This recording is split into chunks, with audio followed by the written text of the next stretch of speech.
You're shocked. Really? Tennis racket.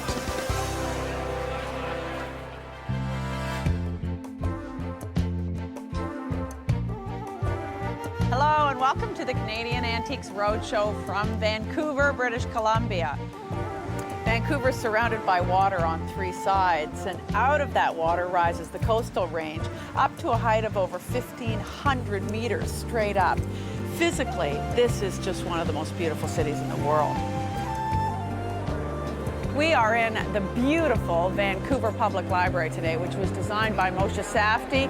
It's a great place for people to gather, and we're going to hear all the stories and see the treasures of the people of the Pacific Coast. Ray Saunders is Vancouver's resident horologist.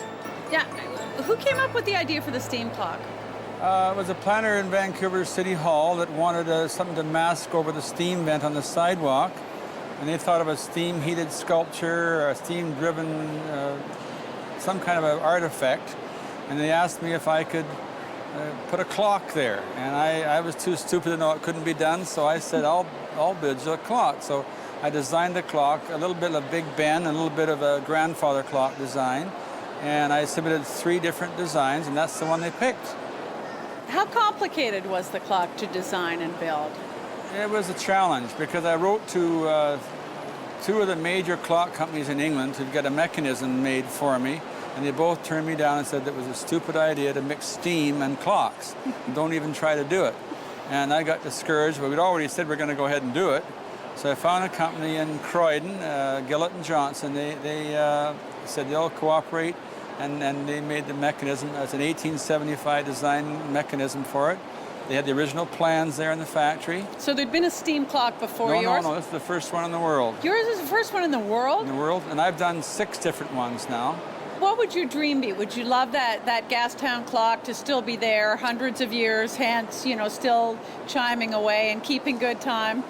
Well, yes, I would, but people think it's already been there 100 years. It looks like it's 1890s design, and they don't believe that I'm still alive. But I love going down to the clock and watching little kids laugh and they clap when it goes off. It's very gratifying to see how popular it's become over the years.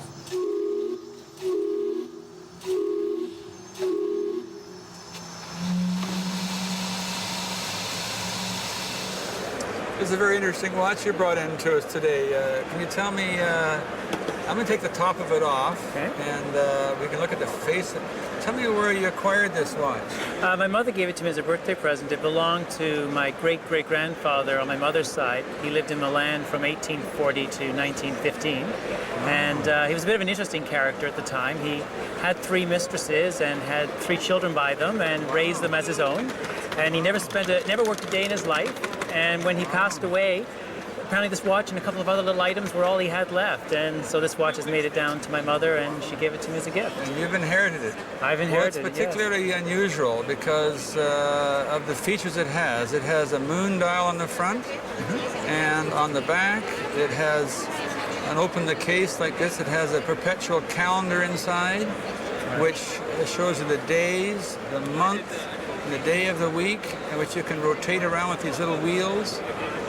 Rotate around, and inside is a beautiful Swiss-made mechanism, and all the calendar system is here, which operates independently. All these wheels move independently, and it's a very, very unusual piece. I've never seen one quite like it in all the years. There's a Louis XIV hand here, gold hand, and it's a very nicely engraved case. With this must be the monogram of the owner. That's right. Giacomo Rossi was his name, and it's GR. So GR, yes. Those are his initials. Yes. Well, it's a very fine watch. I've date this watch around 1850. If this would come up in auction today, I would say that it would go for closer to around $4,000 to $5,000. Okay. All right. So I really thank you for bringing it in. It's a beautiful piece. Well, thank you very much.